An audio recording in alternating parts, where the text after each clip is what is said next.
Hi guys, welcome to my channel. DISM complete successfully, but SFC scan now it's still reporting not repair file. Okay, so click to start and type CMD and right click to run as administrator.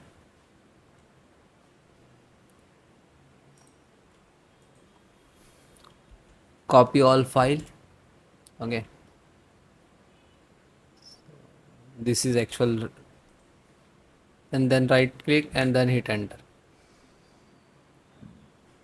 You can type manually. Okay, and then minimize it. And then next and very important, click to start, type CMD and then right click to run as administrator and then type chkdsk space c column space slash f and then hit enter. After that it will ask yes or no.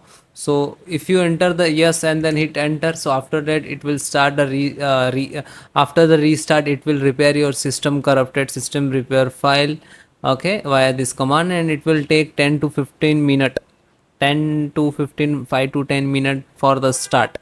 Okay, and when your system will normalize, then you can see the sfc/scan now command. Okay, 100% it will work. Thank you.